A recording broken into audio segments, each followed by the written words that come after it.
So are you ready to PR yourself? We'll remove the mystery from all things PR, and we'll discuss everything from our top strategies to tips and tricks and everything that you can utilize to further enhance your brand or your message. I've been in media, I'm a journalist, and I'm also a publicist. I am Leah Frazier, CEO of Think3 Media, and your host for PR Yourself with Leah Frazier. Let's go. And welcome back to another episode of PR Yourself with Leah Frazier. I am your host, Leah Frazier, CEO and founder of Think3 Media based out of Dallas, Texas. And I am so excited to be back for another power-packed episode. I must admit, this topic is coming from the pettier side of myself, as was the last couple of topics. Y'all just keep doing stuff that I see where I'm like, let's nip this shit in the bud right now. Let's address it because it's getting out of control. So this particular topic spanned out of the necessity of so many people online, particularly I'm seeing it a lot on Instagram, where the new phrase, I was telling our special guest that will come on later, is at first it was way back in the day, it was, I'm a blogger. You know, there's always these trendy phrases that we try to label or give ourselves titles. So the first one was, I'm a blogger. And sometimes they would go so far as, I'm a journalist. And then it morphed into, we went into the influencer stage where you were no longer a blogger. It's, I'm an influencer. That was the cool thing to do. Then we left that behind, and then it's, I'm a creator, or I'm a content creator. Like that was that catchphrase right there. And now the newest term is, I'm a storyteller. And so I brought our guest on because he is an expert in storytelling, and it is an art form. As much as people think that storytelling is you just posting on your Instagram every day, it is not. You actually need to tell a story, and we need to see that there is a beginning, a middle, and an end, and even a climax. There is an arc to storytelling, right? Like, who were the main characters? How can you draw somebody emotionally in? There's so many different variables. And personally, I've just come across different businesses that are calling themselves storytellers and don't have the slightest clue on how to put a story together. And it's so frustrating because if in fact this is a tactic or a tool, which when we get into this conversation with Seth, you realize that storytelling is something that as a small business owner, especially in PR, you have to implement every single day because your customers are being drawn to that story. But there is a way to do it instead of just hopping in on this trend just to say, I'm storytelling. And really, are you doing it the most efficient and effective way? Okay, so it did come from a little bit of petty. It came from me seeing things online and just being really irritated. It just really itched my ass. And so I was like, when Seth's folks reached out, I'm like, please bring Seth on so that people know that it's not just me getting irritated out here, that there's an actual expert that can tell you how to do it. So we're going to bring Seth on in just a moment. But before we do, hot topics in PR news. Like, seriously, before I recorded this yesterday, I was going to talk about this whole Blake Lively, Justin Baldoni situation. They were both stars in the movie It Ends With Us. And now there's this big PR blow up where Blake has now sued Justin in court, and all of the PR communication on how they strategically came together to bury Blake Lively and literally attacked and assassinate her character is coming to light in Discovery, and all of the text messages and emails between the PR firms is coming out, and it does not look good. So there's a New York Times article, I believe it came out 2 days ago, that showcases the text messages. It's just really bad, but I'm not going to talk about that today because my attorney mind, I really want to comb through everything before I give you guys my solid opinion. So maybe in the next episode or so, I would have had time to go through both sides and tell you just my true and transparent thoughts on the whole issue. All right. Without taking one side or the other, just giving it to you straight black and white. But as I was doing that and was deciding, let me dive deeper into this Blake Lively discussion. Y'all know I'm obsessed with all things Bravo. And if you watch The Real Housewives of Potomac, you know that there's the Grand Dame and her name is Karen. And so this season, we're following Karen as she goes through her trial for a DUI that she got in the off seasons. And now the cameras are following her and we're getting this glimpse into her trial. Where all the while this newest season of Real Housewives of Potomac is out following Karen, we're seeing her deny vehemently, I'm innocent and I got ran off the road and I'm taking this to trial and I can't talk about my case really on reality TV because I've got to go through the attorneys, but yet we're going to let the cameras come in as much as possible. It's really weird. But she's pretty much playing the card that she's innocent. So while she's doing all of this, here we are in real time, because you got to remember when they film that stuff, it's normally a year ahead before we see it.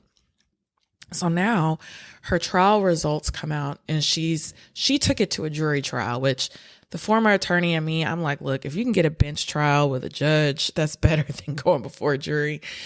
I didn't practice criminal, so I can't really tell you one way or the other, but she takes it for a jury trial, and they find her guilty.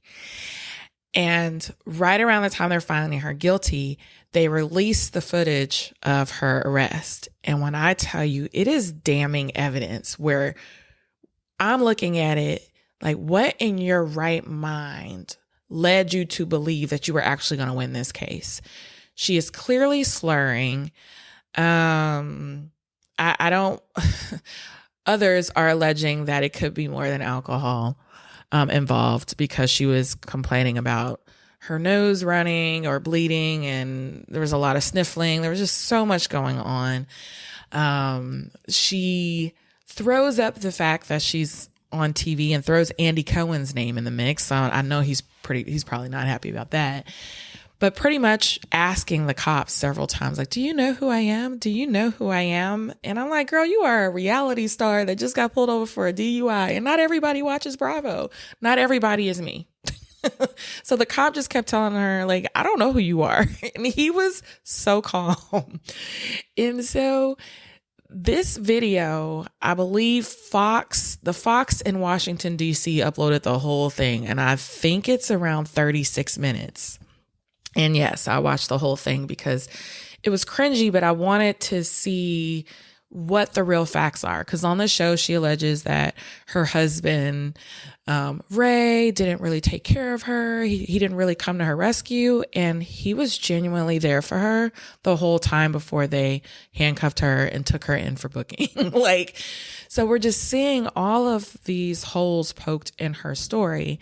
And from a PR perspective, I know that she consulted with her attorney. And again, her attorney is there to advise her. So the attorney could have said, you know what, let's take the plea deal. Because if you're found guilty, this can have so many different implications.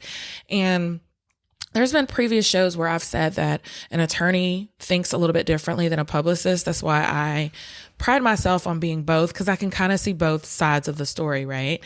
So if her publicist had have been involved, I think the attorney and the publicist would have seen eye to eye on this, because this is definitely affecting her delusion of grandeur of her being this celebrity, right? Because you should have never taken it to trial. And she really had a lot of fans before all of this. And so now with this footage coming out, she clearly has a problem with alcohol. This isn't the first time that she's got a DUI. She's in a crisis. So this is going to take a lot of cleanup by a professional to rehabilitate her image. In my personal opinion, what I think should happen, I think that Karen should definitely write this out, but I think she should now go on a campaign of just being very transparent that, yes, the footage is out. I'm sorry. And there's ways that you can say it where you're not implicating guilt or, where you're incriminating yourself, but you can be very apologetic about your actions without admitting the guilt. And if I were her, I would just lay low, stay out of the limelight, stop throwing up the fact that you're on the Real Housewives, get into the community, go to AA because you clearly need it, and then resurface with a hero story. So whether that story is that you're no longer drinking,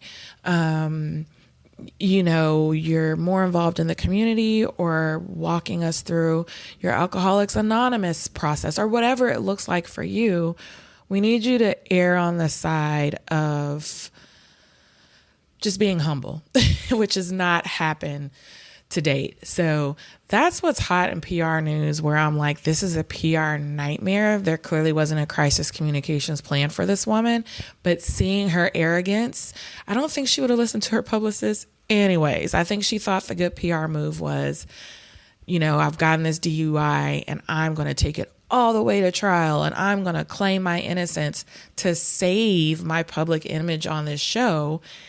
And now that they've released the footage, it has done the complete opposite. So now she's going to have to really, really fight in order to get back in the public's good graces. And I'm not quite sure if she's going to film the next season. If she did, and I was her publicist, I would say you're going to have to be very transparent. Like, take people behind the scenes of you walking and talking through this process with your family, particularly your husband, showing the support of your husband, quite possibly doing some things in the community, whether it's connecting with organizations that deal with drunk driving or those that have been affected by drunk drivers. And again, not really implicating guilt, but then again, showing that you are really and truly trying to rehabilitate yourself in a way that hopefully will seem very genuine and authentic.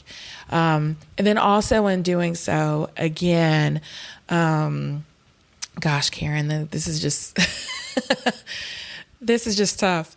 Don't be an idiot and come out with a new mocktail recipe, or say, hey, now I'm coming out with a mocktail brand, kind of like how Bethany did in Real Housewives of New York when she came out with her skinny margaritas or her skinny cocktails, which it worked for Bethany. I don't think it'll work in this case where you're clearly in the wrong and the public is clearly pissed about it. So that is PR hot topics. So somebody needs to engage in a little storytelling herself. So when we come back from the break, we're going to go right ahead into our main topic for today, which is high impact storytelling with our expert, Seth Donlin. Before we kick it off to our commercial, I do want to tell you a little bit about Seth and why you should be listening in. He has been in marketing communications for over 20 years, and his expertise is specifically in storytelling and strategic brand building. He focuses on the power of authentic storytelling, and his clients connect deeply with their target audiences based off of his coaching. Okay. He is the founder of AWIN AF. It's a boutique strategic communications agency that specializes in advising coaches, consultants, small business owners, and other for-profit and not-for-profit professionals in their marketing and communications approach. You don't want to miss this. Seth is awesome. He deals with my BS. He laughs at it. So I had to have him on. So you're going to want to stay right here. Keep it locked in. And when we come back after the break, it will be me and Seth Donlin and all things storytelling. This episode is brought to you by Kitcaster. Kitcaster books you on top podcasts. How do funded startup founders attract prospects and talent? Podcast interviews. How do entrepreneurs with exits find new deals? Podcast interviews. How do C-suite execs differentiate in crowded markets? Podcast interviews. Kitcaster books you on top podcasts. Click the link in the show notes for a special offer. Celebrate good conversation.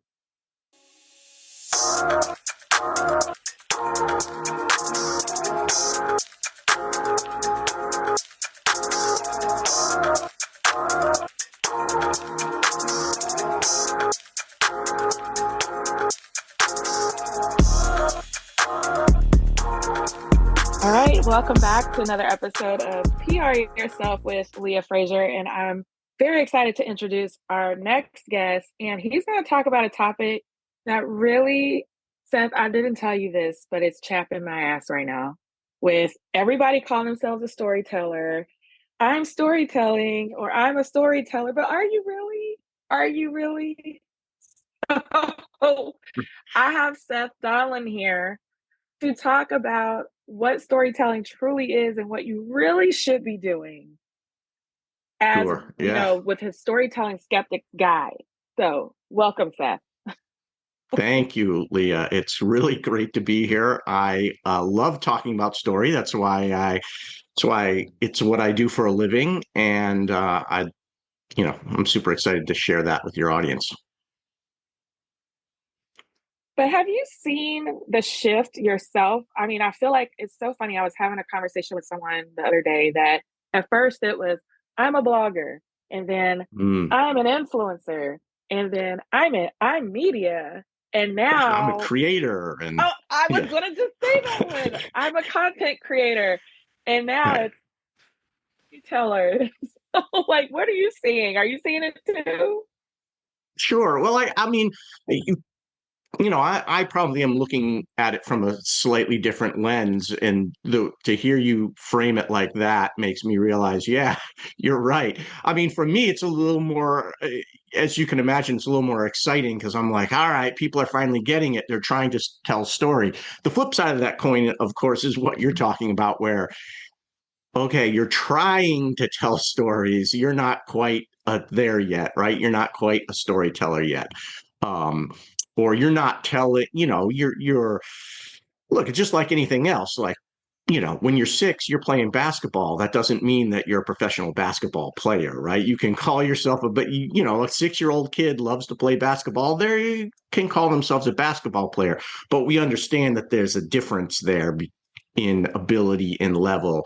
And I think, it's fine to call yourself a storyteller, but if you're going to make that claim, you're going to call yourself a storyteller and you're an adult, then you need to be investing in becoming a good storyteller. You just don't grab the mantle and you're all done, right? Like anything else in business, you got to get coaches, you got to read books, you've got to practice, you've got to join Toastmasters or whatever you're going to do to actually get better at being a storyteller.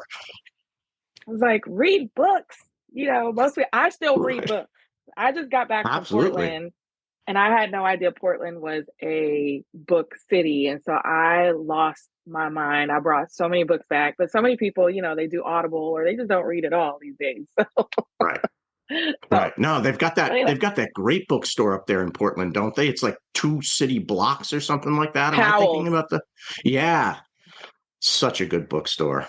I wasn't warned. I was not warned. I lost my mind in there. They were like, "Where are you?" I'm on floor 4, Yeah. Right. going up to the next level. But anywho, so let's go back a little bit.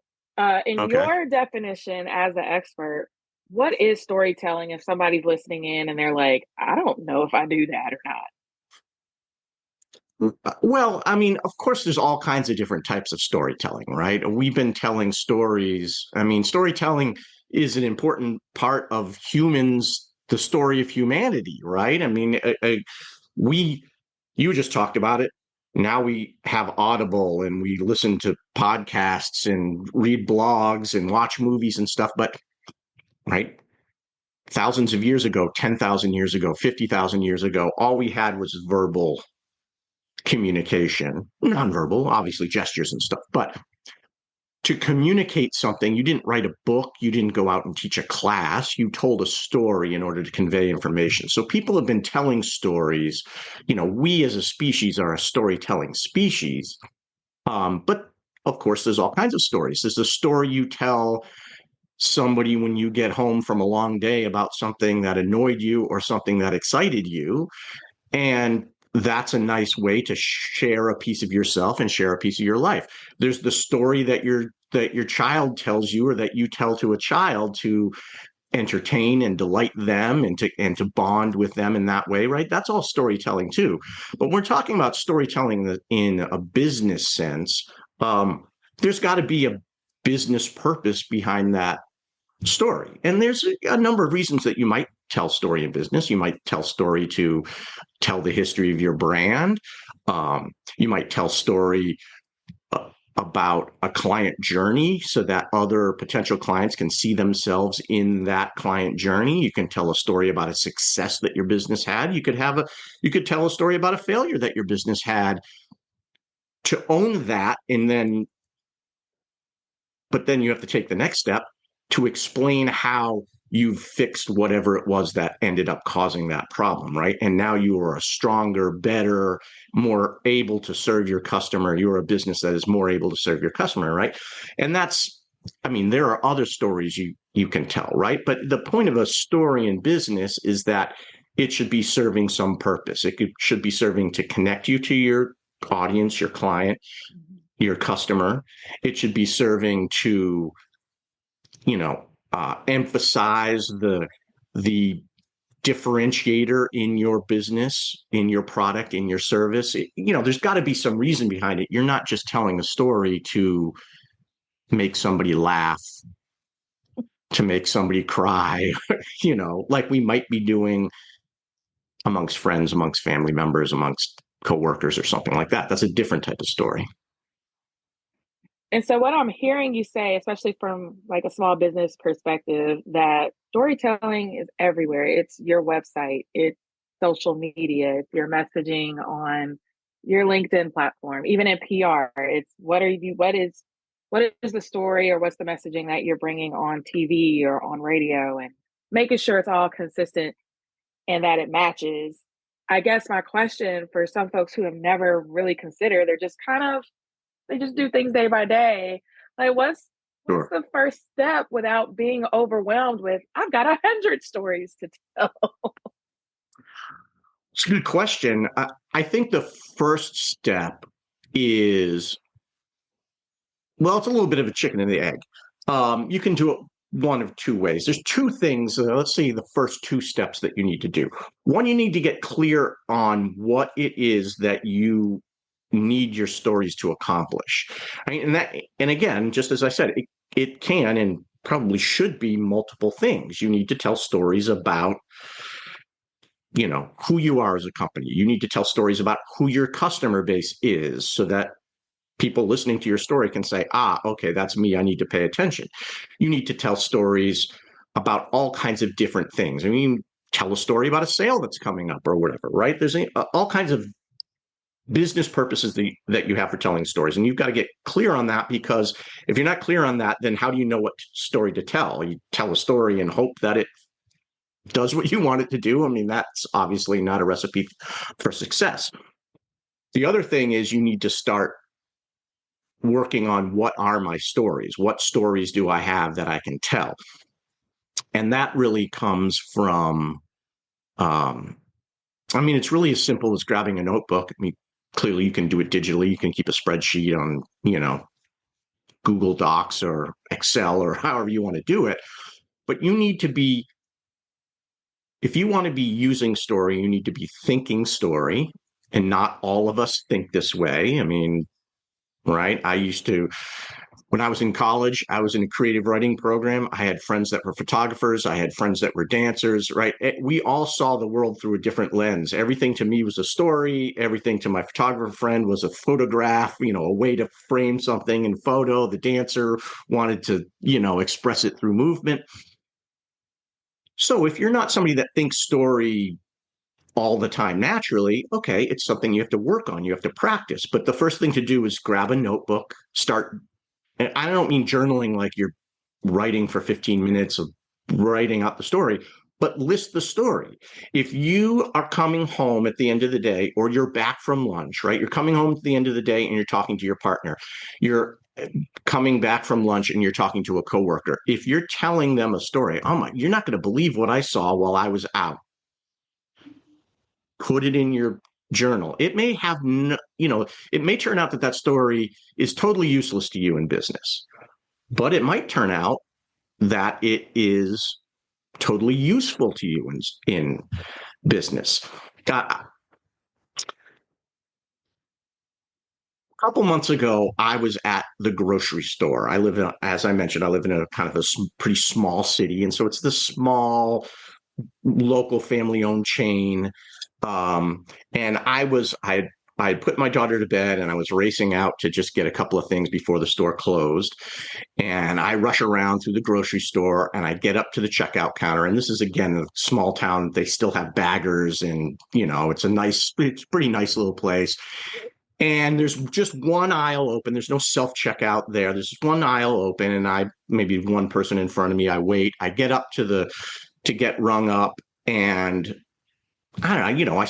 I'm a storyteller, so I start telling a story. We're chit chatting. We start laughing, and the woman who's ringing me up, she says, "See, that is why you're one of our favorite customers, because you're always in such a great mood. You just help the day to go by faster." Now, granted, I'm pretty touched by this, right? It's a nice thing to hear. And I look over at the woman who's bagging, and she kind of like raises her eyebrows and gives me a like, yeah, I agree. So now I'm feeling really great about myself. I thank them. I grab my stuff and I walk out the door. The truth is, I was not in a great mood. I was, in fact, at the store to buy a bunch of sugar and caffeine to help try to make myself feel better, because since I was a teenager, I've suffered from depression and anxiety. And it's a struggle for me, exercise and other things, good diet. I usually ignore the sugar and the caffeine, but good diet, I can kind of regulate things. But, I do struggle with being in a positive mood. I also decided years ago that if I'm authentically a person that struggles with depression and anxiety, but I'm also authentically a person that can be very positive and very confident and very upbeat, that in any interaction that I have with people, I can choose to be one or the other. And when I was at the grocery store, I chose to be in a positive mood, because why do I need to bring my depression and my anxiety on those people, right? The reason why I'm telling this, what has this got to do with storytelling, is because I teach my clients that when they're going to be telling their story, when they're going up on stage, when they're hitting record for their, live streams, for their, social media video posts and stuff, that they need to be authentic. But authentic doesn't necessarily mean being exactly how they feel at that moment, right? Yeah. You can be confident some days and not confident other days. It's not inauthentic to put your confident mantle on, to put your confident mask on, right? And serve your audience the way they deserve to be served. Now, I just told you a story about me going to the grocery store. And for me, not for everybody, right? But for me, that serves a business purpose. It helps me to teach my clients what they need to know, right? And so you've got to get that notebook, and you've got to put down in your notebook these little stories that pop up in your lives, because you never know what little story it's going to be that helps you to tell the story that you need, right? And I can go on and on. I've got so many stories that are just everyday, normal life stories. They're not me climbing a mountain or winning an award, or rescuing somebody from a burning building or something like that. Like, if you've got those stories, well, they can be good too, right? But it's the little things often that make the best stories, because we all have those little experiences, and so we can all relate to those little experiences. I was telling you that story. I could see you were smiling, you were nodding, I was vulnerable and talked about my depression and anxiety, and you were responding, and right. And it's these things that help us connect with particularly those of us in service industries, right? I'm not selling a widget, I'm selling myself partially in my services. So it helps for me to connect to people on that level. Different businesses have to decide how they need to connect with their audience, but don't discount. The big takeaway is, don't discount those little everyday stories. Don't say, I would love to tell stories, but I don't have any stories. I didn't have a big adventure. You know, I didn't play professional football. I don't have any stories to tell. The fact is that we all have lots of little great stories to tell. Did you know that podcasts are a great way to grow your personal and business brand voice? Listen, here's a secret. We all want to feel connected to brands we buy from. So what better way to humanize a brand than through sharing your story on a podcast? Think about it now.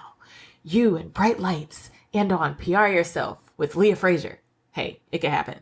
Listen, Kitcaster is a podcast booking agency. They're one of the friends of the show that specializes in developing real human connections through podcast appearances. So if you're an expert in your field, you have a unique story to share, or you have an interesting point of view, it is time for you to explore the world of podcasting with Kitcaster. You can expect a completely customized concierge service from their staff of communication experts. Kitcaster is your secret weapon in podcasting for business. Listen, your audience is waiting to hear from you. Don't make them wait too much longer. So what you're going to do, you're going to head to kitcaster.com. That is kitcaster.com/PR yourself to apply for a special offer for friends of this podcast. And listen, don't delay. Get with it today. A lot of your amazing guests that you guys love so much on this podcast came from Kitcaster. Don't delay. Next time it needs to be you. I'm really inspired by that because just last week it's crazy. So I have a wellness business. I spent $650 or $700 on a rain stick. And anybody that knows me knows that I love my instruments. I love sound baths. I love sound meditation. And ironically, last week I was getting ready to do a sound bath and it's like my precious stick. Nobody can touch it. It's about 4 feet tall.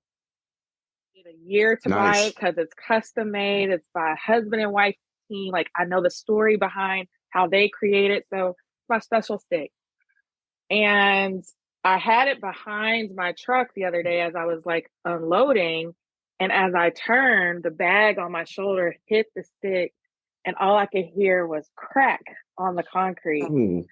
And I was like, no, I'm going to look down and it's still going to be in one piece because I'm just thinking financially, no, this isn't happening.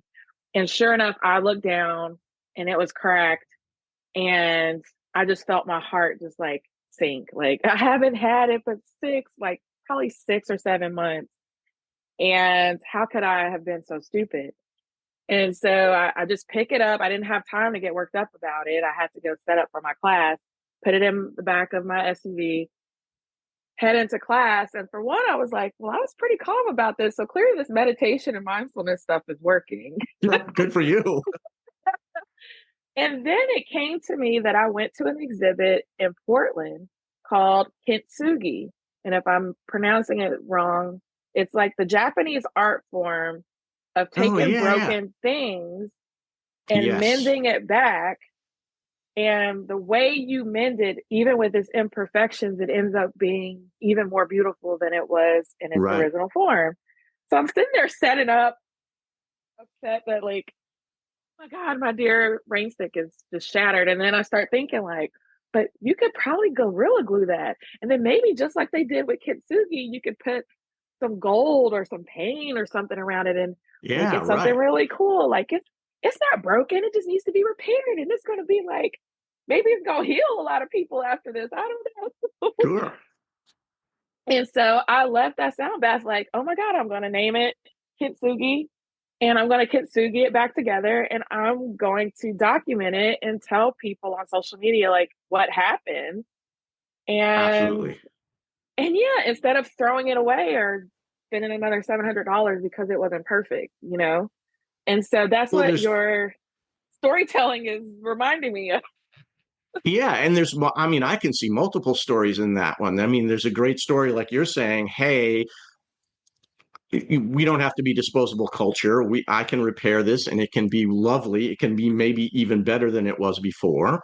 But there's also the story of which you told in the middle there, it's the story of, hey, this meditation is working for me, right? I had this thing happen that normally would have spun me out, and I would have showed up at the class, and I maybe wouldn't have been able to really serve my customers the way that I really want to serve them, because I'm so thrown off by my rain stick having been broken. But no, I actually was centered. I was pretty calm. I had some positive thoughts about that, and that's all because of, and then you talk about the meditation or the whatever it is that you're looking to, you know, not sell in a bad way, Yeah. right? But that what you're looking to sell your audience on, right? So, and if we sat down and brainstormed, I bet you we could come up with 2 or 3 other ways that you could use that same story, right?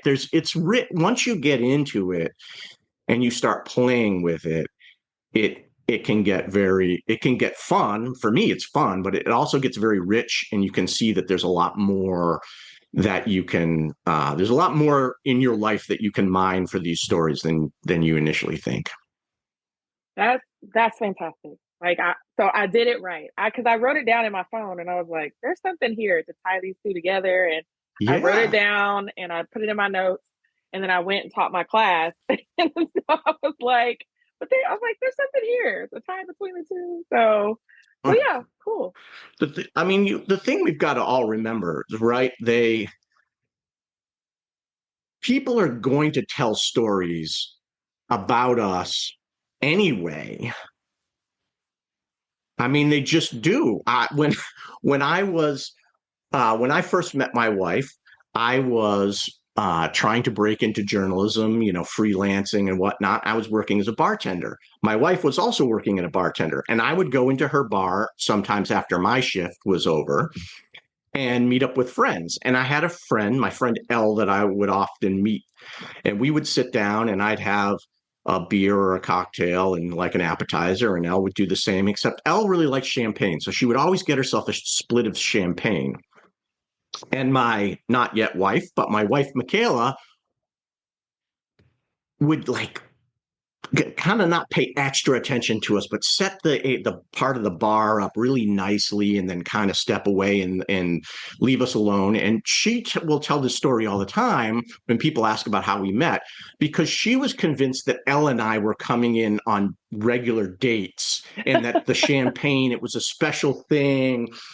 And now, as it turns out, my wife was living my neighborhood. I would bump into her, and I'm trying to chat her up, right? Which I wouldn't do at her work, because I'm a bartender. She's a bartender. I get it. I'm not going to get much of anywhere hitting on her at work, right? So I'd be chatting her up in the neighborhood, bump into her at the grocery store.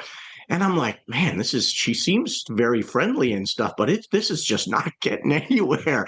And as it turns out, it was because she thought I was dating my friend Elle, right?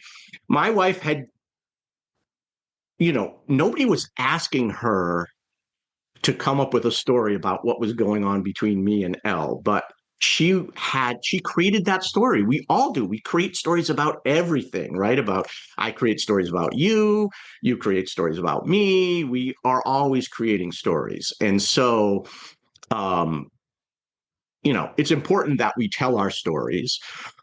And I think it's important that we tell our stories from the genuine place of, this is really what's going on in my life, and this is what's happening, right? Rather than I'm going to craft this special story about my business, which isn't not true, but it's also not maybe authentic to who I am, right? Because you want to make sure that in an effort to win the story battle, right? Your story, our stories that we're telling are battling against the stories that other people are telling about us, about our business, about our industry, right? And so make sure that you are deploying the ones that are really going to put you in the best light and are going to be truest to who you are and who you really want to be. I'm curious to know your perspective. We just did a podcast episode on oversharing on social media. Ooh, So it's almost as if Cynthia. yeah, Cynthia. That was a good one. I love Cynthia. So it's like, it's almost like we've reached the point too where some people don't know where to reel it Mm. back. So in your professional opinion, how far is too far? Do you have best practices where you're like, be vulnerable, but not that vulnerable? Yeah, right.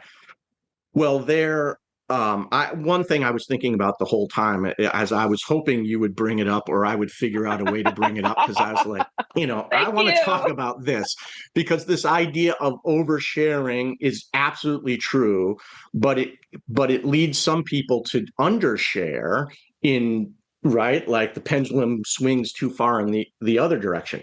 And so the thing that I've always believed, and I didn't come up with this concept, and it just, when I heard it, I was like, that explains it so perfectly. It's good to be vulnerable, and it's good to share around like our wounds, but you don't share about your wound when you're bleeding, and you don't even share about your wound when it's still all raw and you're trying to deal with it. You share about your wound when the wound's all scabbed over and you are done with all that struggle, and you now have gotten the wisdom that came along with whatever it was that caused that wound, right? If you're sharing while the injury is happening and while the struggle is going on, that's not the place to, right? You're not in a place of being able to convey wisdom and help your client base, your customer base. You're in a place of needing help yourself, and right? And we're here to serve our audience, not to get served by our audience. And so Yes. once you've healed from that injury, sure, talk about that injury. Talk about how I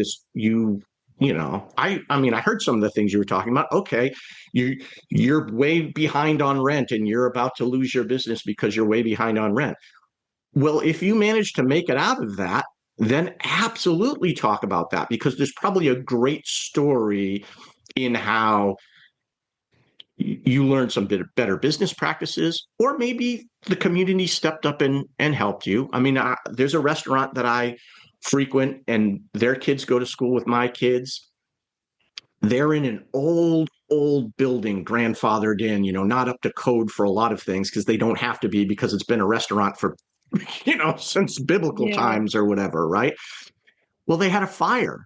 And now, as they rebuild, though, they can't rebuild to where they were. They have to rebuild to all modern code. And it's a lot of money for this small sandwich taco kind of place, very popular, wins best burger in the city pretty much every year. But they're not made of money, and they don't have the hundreds of thousands that it's going to cost them to, right? So, look, I'm going in there a little bit more than I normally do to try to help support them. And I know a lot of people in the community are doing the same thing.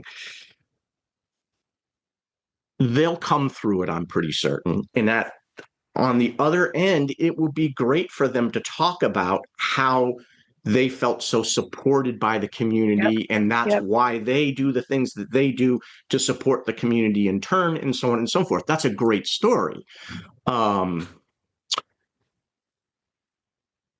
That it's not the time for them to continuously be talking about, oh my God, there was a fire. Oh my God, we need so much money, right? Like, yeah, it got written up in the paper. Everybody in town heard about what happened. And if anybody's going to help, they're going to help. But they don't make that your story going forward for the next 6 months Right. or a year or whatever, as you're trying to get out of this hole that you're in. Yeah. I think that's such good advice. And I think it makes it way more powerful when you give us the real, but give us the succession, or give us what happened after it, Right. or give us the triumph. So we leave on that good, warm feeling. Because earlier you were talking about how human beings, we love stories. But most of us like the stories with the happy ending. Yeah, right. When we want to support triumph. And so I love that take where you can still be vulnerable and authentic, but maybe practice, being a little bit patient and doing it at the right time.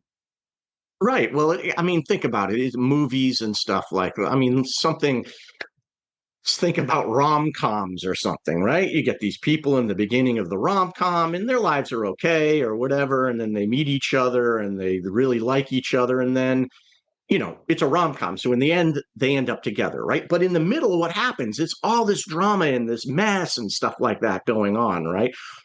Like you said, we love those stories. We love the stories of like there's all there's a happy ending, but if there's not a bunch of like struggle in the middle, it's not really much of a story. If they just met each other and everything was super happy all the way along, there's no drama. There wouldn't you wouldn't want to go see that movie probably, right? It's that struggle in the middle that really makes it a juicy story. But you can't tell that story when you're in the middle of that's just you crying in your beer with your friends or going to a therapist or something. I mean, do that. Go cry in a beer with your friends, go to a therapist. And once it's all worked out, whether boy gets girl, girl gets boy or not, then you can tell the story when it's all resolved at the end. I love that. Well, we're getting close to our time here. Is there anything else that you can think of that maybe we haven't discussed that for a small business owner or entrepreneur as they're trying to fine tune their storytelling? And for Yeah. many, it's going to be, like you said, either from the stage or on social media or many of those platforms. What do you want to leave with the audience today? Yeah, I'll leave the audience in it, and if we have 2 minutes, I'll tell a real Yes, quick story. absolutely. So when I'm 52 years old, so when I was 7 years old, it's 1979. America's love affair with the long haul trucker was at its high. The Smokey and the Bandit and Trucker, and I don't know. Hollywood made a zillion movies about truck driving. I grew up in a small town. Loved trucks. And my friend and I would go down, we'd get on our bikes and we'd ride down to the rural route that ran through town where the trucks would go by. And we'd stand on the side of the road, trying to get the truckers to blow their horn for us. And the truckers would blow their horn. Now, of course, on that road, there's vans going by, there's cars going by, there's pickup trucks going by, there's all kinds of things going by, right? They don't have air horns, so they don't blow their horns for us. But we don't care. We're just doing this and getting the trucks to blow their horn. Normally, I tell that story with a little more pizzazz and I fill it out a little bit more. But the point here is that you've got stories to tell, okay? And you're targeting some audience. In my story, the audience was truck drivers, right? We were trying to get the truck drivers to blow their horn, and they were blowing their horn. Now, if we sat around and worried about, well, what about the guy in the van and the woman driving the car and that woman driving that pickup truck and stuff, like, what will she think if she sees us pumping our fists? Maybe we shouldn't pump our fists because they won't know what we're doing. Right now, the truck drivers aren't going to blow their horn for us because we're in our heads and we're not like pumping our fist. So when you go out to tell your story, keep in mind who's the story for. Make sure that it's well targeted to who the story's for, and then forget everybody else. Normally, I would use some saltier language, but just forget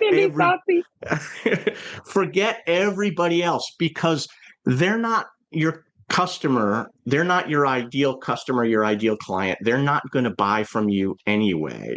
And, one of the great things I think that a lot of people forget about marketing in general is that it's as important to push people away as it is to draw people to you, right? Because by pushing people away, like, you can build a huge email list, but if half the people on your email list are not good customers for you anyway, like, what good is that, right?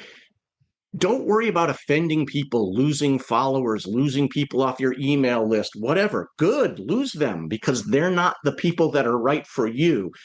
Narrow your list down to the people that you're really trying to go after, and then go after them hard. And story can be very good at that, right? Story can be very attractive, and it can also be very alienating. And that's good. That should be by design. Let the people that you don't want be alienated by your story, because the people that you do want will be really attracted by your story. Don't get into your own head and be like, oh, but what if I offend these people? I mean, I don't want to offend anybody, but if the people are offended by the story that's really well crafted to go after my audience, then they're clearly not my audience. And then that's fine. Then I don't really need to worry about that. That is such good advice, because a lot of business owners I know get caught up in the numbers, or they get caught up on Right. how things appear, or even that comparison. You try not to, but it's like, oh, well, so-and-so has a 60,000 email list, or, 140K Right. in their private group on Facebook. And it's like, well, would you rather have that and you're just like throwing spaghetti at the wall trying to see what sticks? Or would you really rather have that curated audience that connects with you every single time, or that's there for you, versus they're going to unsubscribe the first time you send something they don't like? I don't know. Yeah. I love when I get some unsubscribes. I'm like, great, make room for the folks who really like to read my newsletters when they come through. So thank you. Right. You want your open rate to be high. You want your Yes. click-through rate to be high. And everybody that's on your list that that doesn't really belong there, it's fractional, but it's it is driving down your open rate and your click-through rate and everything else. Get them out of there. We don't want them. That's powerful advice. I mean, you gave a lot of good nuggets. Well, thank you. I appreciate You're that. too kind. You're too kind. So let's say someone's listening in and they're like, okay, I got to work with Seth, because this is they're in their head. They can't really sort out Yeah. all of the storytelling. Like, how can people connect with you? Sure. Well, I mean, like most of us, I'm all over the place, but I will say, if people are really interested in this, then I have a gift, an offer. I say, go to my website, sethdonlin.com/Leah, and you can then download the Skeptic's Guide to Storytelling.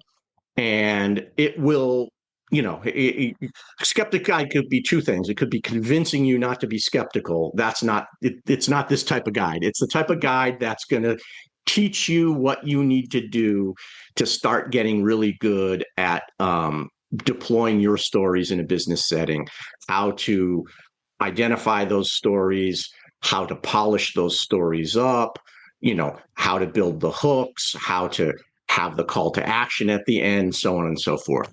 So if this is something you're interested in, then come to my website, like I said, sethdonlin.com/Leah, and download the guide. And if you like what you're hearing from the guide, then obviously the guide will have information on how you can work with me further. That is fantastic. And for those of you listening, it's going to be right there in the show notes. Or if you're on the web, it'll be right there on the website for you to just click through. And you need to I'm going to download the guide. So I'm sure. Oh, thanks. I appreciate it. When I do my ring stick story, I'm going to tag you in it, so you can see, like, oh, thanks. I appreciate created this monster, Seth. Yeah. Well, yeah, we'll get that going. You tag me, I'll jump in and like it, and we'll go back and forth with a few comments, and that'll drive the algorithm right from the very beginning. And man, I need help. Instagram. TikTok is great. Oh. Instagram's killing me these days. I'm with you. I'm with you there. I'm in a little Instagram program right now trying to figure out, like, what is happening? It's not popping off the way it used to for me. I gotta relearn some things. Well, if it works out for you, please send it my way, because I'm trying to figure it out, and I'm like, screw it. I don't know what else to do at this point. Well, I appreciate you so much, Seth, for giving us more than what we truly deserve. Thank you so much for your time, for the stories. They were excellent. Now I need to see this wonderful wife of yours that you finally bagged. Well, she is. We need she's part wonderful. 2 of that story. I almost wore I have a T-shirt that Santa brought me a few years ago. It says, "I love my awesome wife," and I almost wore that while I was recording. But yeah, exactly, Santa. But it's short sleeve, and it's only like 60 degrees in my office right now, because my office is part of a barn. My wife owns a farm, and so I'm like share space with the barn, and it's chilly in here. So no short sleeve. I love my wife T-shirt. Well, next time, because you definitely have to come back. You have to wear Oh, the well, shirt. thank you. I would And love to. Anytime. all right, Seth, have a great rest of your day, and we'll chat soon. All right. Thanks a lot, Leah. And there you have it. Seth was absolutely awesome. If you guys weren't taking notes, like 1, 2, 3, boom, boom, and boom, what were you doing this whole time? Or maybe just re-listen again and take those notes. I'll tell you guys this. 2025, I have a lot of predictions, but 2025, in my opinion, just based off of some of the guests I have coming up, is going to be the year of strategic storytelling. And it's going to be in a way that truly connects with the audiences. And why do I say that? Because all of the algorithms are changing. Instagram's algorithms are changing. There's a threat of TikTok going away. LinkedIn is slowly and steadily changing. There's still room for growth there, but LinkedIn is steadily changing as well. And so you've really got to hone in on this piece to keep, this is the one thing that survives when all of these different changes within social media and marketing changes. Storytelling will always thrive. If you don't hear it anywhere else, please remember that. And so if you can get this down, your business online, on your website, in your media plan, in your social media and PR and press will be fine. It will be fine. Okay. And so keep it locked in. I have guests coming up that's going to tell you how to do high impact brand campaigns for your events. Yes, because a lot of you are doing events next year.